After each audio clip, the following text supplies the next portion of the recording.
Hey guys, today's video is going to be for all of my curly friends. Let's go ahead and get these spirally perfect, beautiful, full, voluminous curls that you've dreamed of. The best way to do it is have your hair already in a claw clip immediately out of the shower. Get yourself a microfiber towel because regular towels will cause frizz. I like to throw that around my back and turn myself into a little Avengers superhero. And then I'm ready to begin. So the first thing I do, like I mentioned, is I have my hair in a little claw clip. I throw my hair down and it's already perfectly wet from my shower. The next thing I'm going to do is part my hair and separate it. That way I'm working with smaller chunks. This way I'm getting an even amount of product on every section of my hair. You have to get yourself a spray bottle if you don't already have one. My hairstylist always likes to say that curly hair is thirsty hair, so you'll see me spraying my hair. Even when I get out of the shower, it immediately starts drying.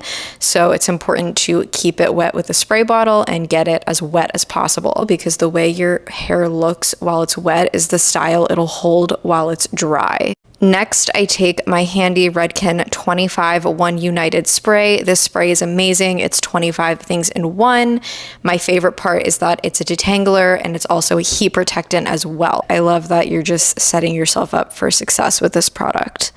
Immediately after that, I grab my Recoil by AG. This stuff is amazing. It's important to have a leave-in conditioner before you start styling your hair. This holds in all of the moisture, keeps the curls intact, and gets your hair prepped and ready for whatever gel or spray you're going to be putting in your hair to hold. But this is really the base. So this is probably the most important layer that you use. If you don't use a leave-in conditioner, it's really important to start using one.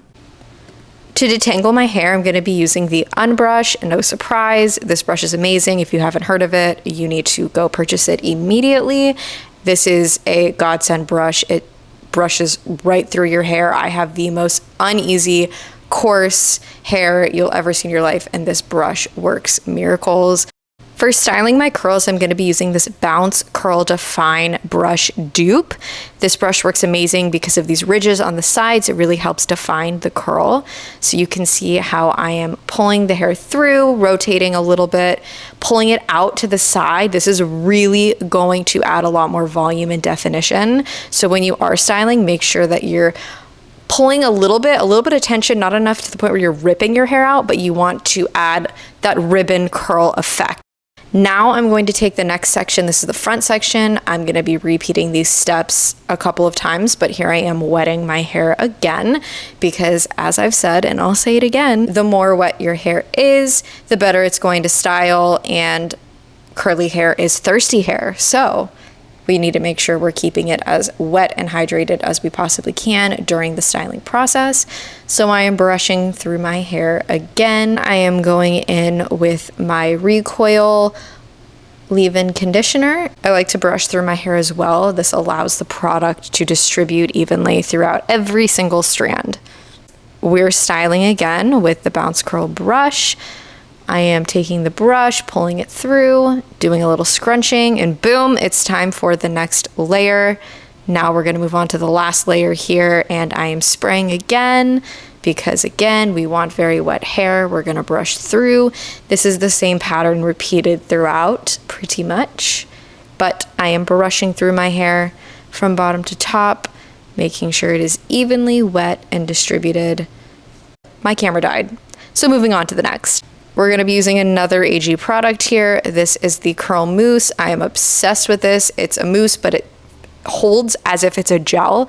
It's very, very nice. So I just take a little bit of this in my hand, rub it together, and then I kind of have some fun with the way that I place this on my hair.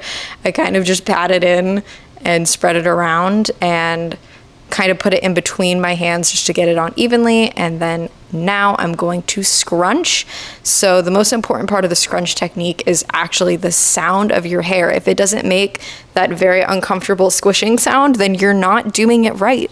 So make sure when you are doing the scrunching and you're placing it on the hair, you're holding it in your hands, bringing it upwards towards your scalp and squishing, and then make sure you're hearing that squishing sound. That is a good sign. Here is the turnout after I scrunched. I'm so happy with it. It turned out very well.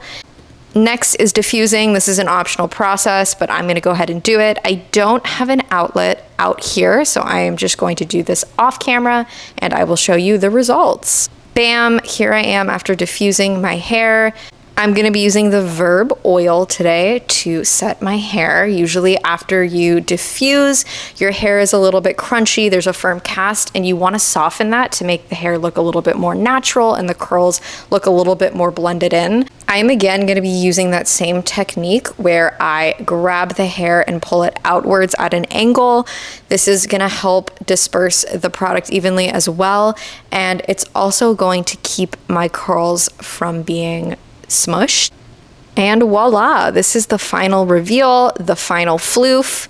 I hope you enjoyed this. I hope this helped some of my curly girls out there. If you're interested in any of these products, they will all be linked below in my description. So please go ahead and take a look. Thanks so much for watching. Bye.